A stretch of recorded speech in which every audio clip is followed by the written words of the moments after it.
Hey guys, so got my little anesthesia hat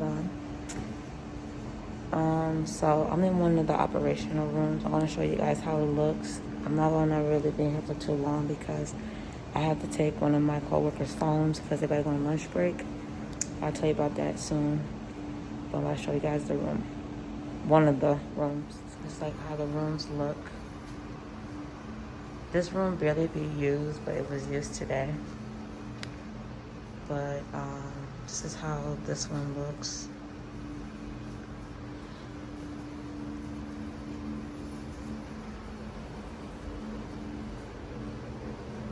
The x-rays.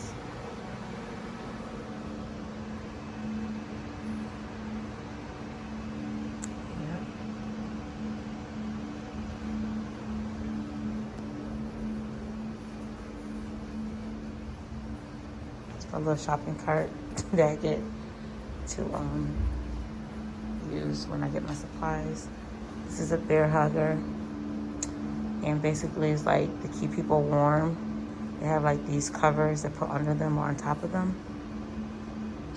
And then this is like a blood fluid warming system. It's like a disc that comes out and you put it in. It'd be like blood in it. Just the EKGs, of course. This is for the pulse, I'm sorry. Of course, you guys know what that is, suctioning. And yeah, this is an absorber. When this turns purple, it means it has to be replaced when it gets up here.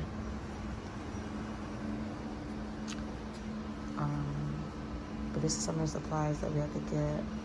I'm just gonna go through some of them. So this is what some of the drawers look like.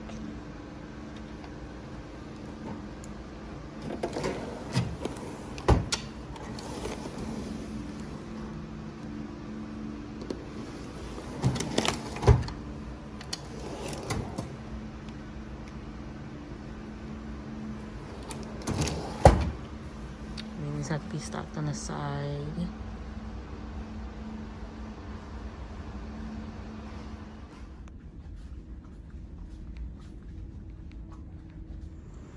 These are one of the rooms where they do deliveries. So now I'm just up here checking to see what I gotta get. We gotta make sure that we have all of these in here. These are important. But this is normally like a setup in the morning. We have to make sure that they have all of their outlets. Mainly up here, they flip over their own rooms. Sorry for the distraction in the back if you hear any noise. This is the most important thing in these rooms. They have to have these at all times when it comes to the pregnancy, the maternity unit. And they have emergency carts out in the hallway as well. But you have to make sure that you have these in stock at all times.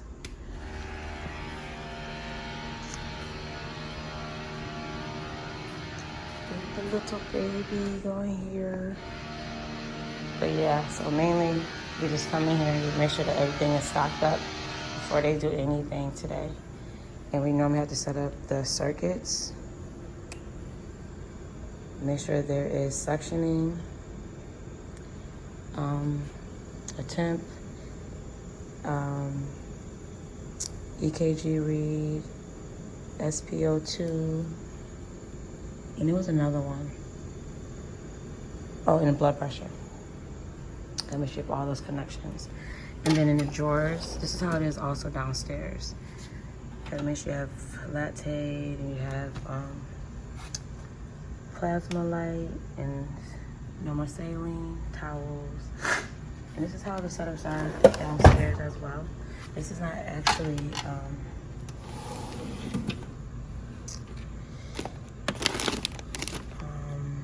what was I about to say?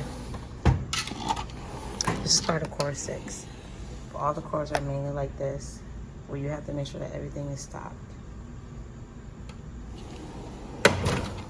And we don't touch these two drawers because this is where medication is and this is where you type stuff in. We all have passwords to these, but we go to the actual pharmacy to get what we need to get to grab out of the cart. It comes out of like this refrigerator looking thing. But this is like what we gotta make sure it's set up in the rooms. So we got our supply room up here. We just gotta stock on our own and just check it. There's a doctor that be in there all the time. He be nosy, but we gotta make sure that these things are stocked because we have to self-stock up here, like go downstairs into that big supply room and get the stuff. And we gotta make sure that our name is on the board at all times. But yeah, this is mainly what it is. And then we have to sign the book that we did, like a check up here. And we do come up here. This is a level 1. Like, look on the internet and see how you set this up. But this is important. And then this is our ultrasound. And then this is a glide scope. This is the blade that we have to get. And this is a stylet. These are hard to get at times. We have disposable ones, which you have to use a particular disposable glide scope because the connections are different. So, normally when you're up here, you have to sit in this room, one of the other supply rooms that we do have. Our friends in town, so that's why I got a little, But anyways, so I want to explain the core to you guys. So a core basically is like where it's the center of like all the rooms that you will be having, and is like the back door to each room, because you can go into like 2 or 3 ways to get into a room, but it all depends on like the setup, because sometimes you might have like the surgical techs in there and the nurses, and they have to have like the sterile stuff all ready. So sometimes they might block a door, so you can't go that way, because if you touch them and they like are already papered up, because they wear like these paper things and stuff, you can get fired, knock on wood, only because they're sterile. You can't touch them. It makes common sense. So when there's another way to get into a room without touching them. But anyways, like I said, I show you guys the setup that's up in OB, but the OR rooms are different in some sense. I think I showed you guys one of the OR rooms. And you just gotta make sure that they have all their connections, supplies. You do like a quick run through with the supplies. And then there's times where you can go like this computer in our tech room, and sometimes a doctor will already type up what they need ahead of time, so they have to worry about it later. Like some of them might need a glide scope, or you need an ultrasound, or you might need a level 1, or a Belmont, or a Cell Saver. And we set those up, or they might need an A-line or a transducer. So you gotta make sure that you always on it when you're on this type of job, when you are Anesthesia Tech. Like, cause they're gonna constantly call your phone. So we all gotta carry around one of these, and they will call us on this. You just can't grab any phone, because each phone is assigned to a core.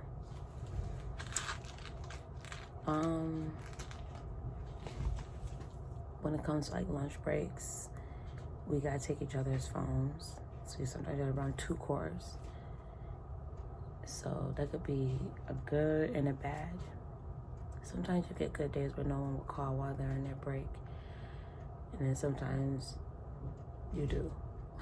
And it could be for like both phones. So it all depends. But you just gotta learn how to like balance out how to do your assignment. Everyone has their own way of doing what's best for them.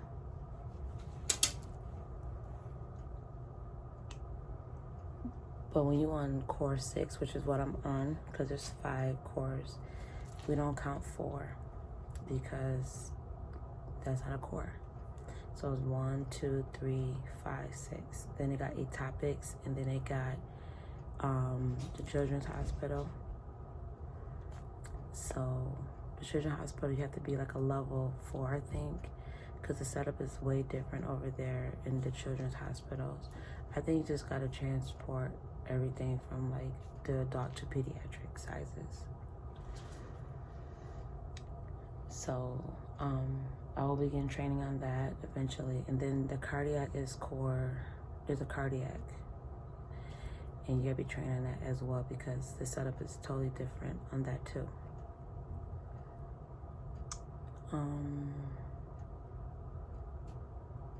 Topics, I think you just like move like all like these machines and stuff, but I didn't learn any topics yet, so I can't really give you like the best description of that yet.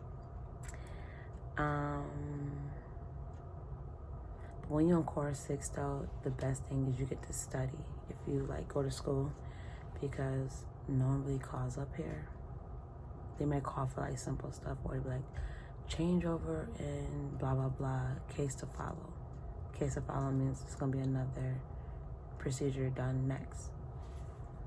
But up here, they normally like do their own changeover. You just go in there and make sure that you got enough supplies.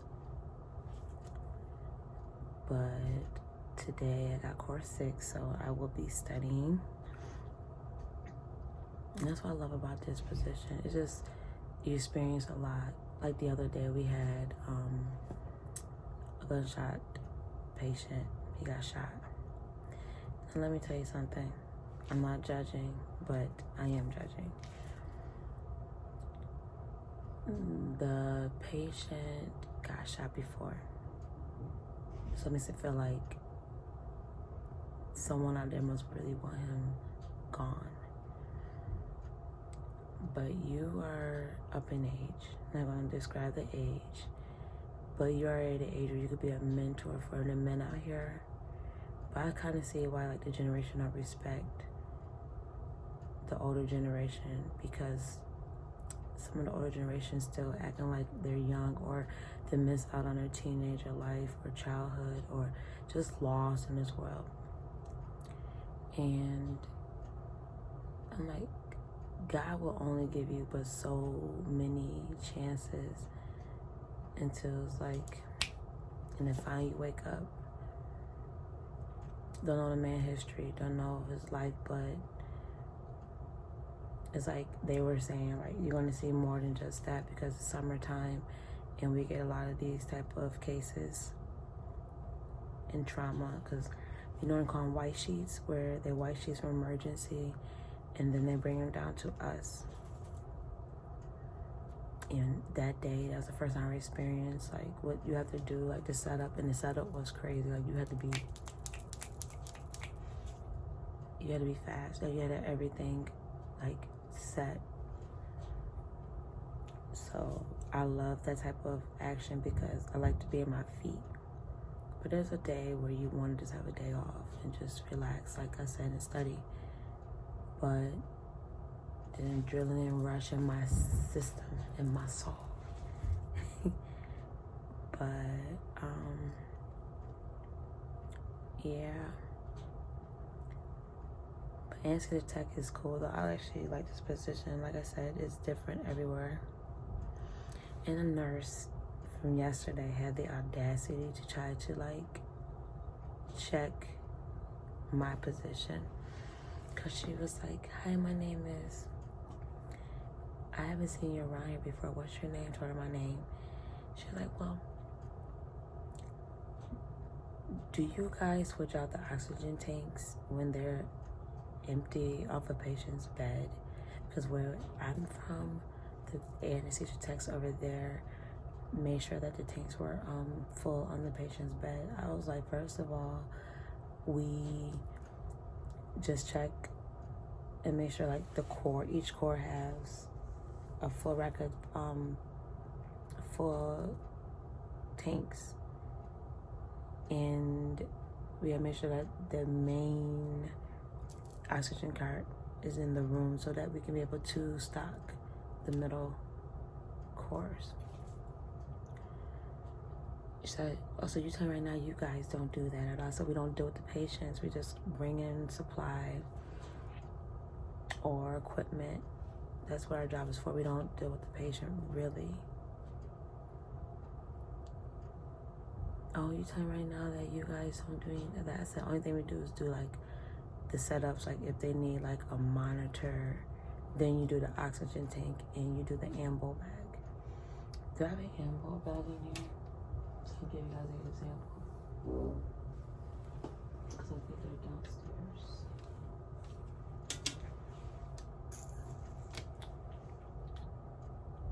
If I can find an ambo bag, I'll describe it to you guys. They're in each room. Like you have to have an ambo bag. So I was telling her like, yeah, we only do that only when we have to do like, emergency bed or whatever. And she's like, oh, well, where we're from, the nurses don't do that. So there was an RN in the room. He actually spoke up for me because I was this close. I know that when you're on your job, you're professional, but this one. So he's like, well, technically here, the nurses are responsible for the oxygen on the patient's bed because those are our patients. And then we transfer them to and from the PACU, to the OR room, to the PACU. And the OR and PACU room is like this close. So it's not like they're far from oxygen. Because he was like, they really don't need it, but it's our responsibility as the RN. She was like, well, I just don't get it. It made me feel like she just wanted more work on us. Like we don't have enough to do in a day. Because being a tech, I think that we just sit around when we wait for calls. No, like it's always moving. If I could show you guys like how many steps I take a day, I'm doing about at least 20,000 to 25,000 a day. We're moving. And she want to ask if we not doing anything. We already got enough on our plate. But sometimes, let's see, hold up. What do you want? Hey.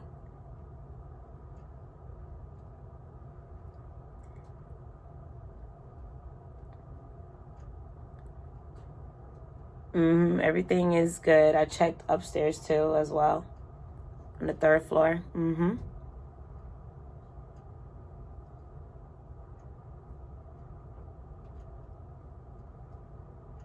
Okay.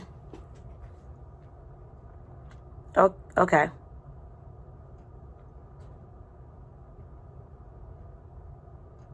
Okay. Okay. All right. That's not how we answer the phone, but one of my coworkers, he's here just to make sure that I'm okay. But normally when the phone rings, you just say Anesthesia Natalie, and then they'll tell you what they need in what room. And then, of course, I carry around, it's always good to have one of these. Handy dandy notebook, I'm playing. To basically tell you the rooms, the time they're gonna have their surgeries. And sometimes these can change throughout the day. Like for instance, I was reading something. Sometimes you might get a closed room, but sometimes a case might just happen to open up in one of those rooms, so you can't get too excited. So that's what I do with this notebook, and then write my supplies down of what each room needs at times. So sometimes if too many rooms call, then I will actually write down what they need in that room. And then I like to make sure, like, each time I do a changeover that, or turnover they call it, I like to keep an eye on the supply, so I have to worry about rushing at the end of my shift almost, and then I'm late leaving. That's the best way to do it, is always check when you do a turnover, is check the supplies. But other than that, I love this job. It keeps you on your feet though, it does. And, you know, my dream is to become an anesthesia nurse, or, you know, NP, anesthesia NP, or a nurse, or pediatrics or emergency room. So I love the ER, I love the children, and I love anesthesia. So those are like my main 3 dreams when I become a nurse, like an RN. Even with an LPN, they do have positions for us in anesthesia. Like, we have to run like the the blood gas test, because like the RN in the room that's helping the surgeon will say, I need a blood gas read, and we gotta say like arterial or venous, and like with lactate. Most of the time they need lactate in it, so we have to like run the test in that. I'll show you guys that room like on the next video, because I think this video is already long enough throughout the couple of days I did film. But thank you for the new subscribers. Thank you for new subscribers. Thank you to the new subscribers that subscribe to my channel. Sorry. I just appreciate my little growth, you know. I'm gonna continue to take you guys on my journey, and like I said, I still got videos coming about, you know, when I take my boards again, and what material I did use, and basically my journey throughout me not passing, because I have a story for you guys. Like, you'll be shocked of what I gotta tell you guys. So I just got more to come, and hopefully my channel will grow more and be like a channel for, you know, others that's ready to get into this field of healthcare. And no matter what avenue of healthcare you do, it's just that I like to get information out there to people that want to be in the field of healthcare. Simple as that. Because it's content all over this YouTube thing. But I appreciate all the new subbies, my olds, my in-betweens, and like I said, after every video, peace, love and light, because now I'm doing this humbling thing, love and light. But I'll see you guys in my next video.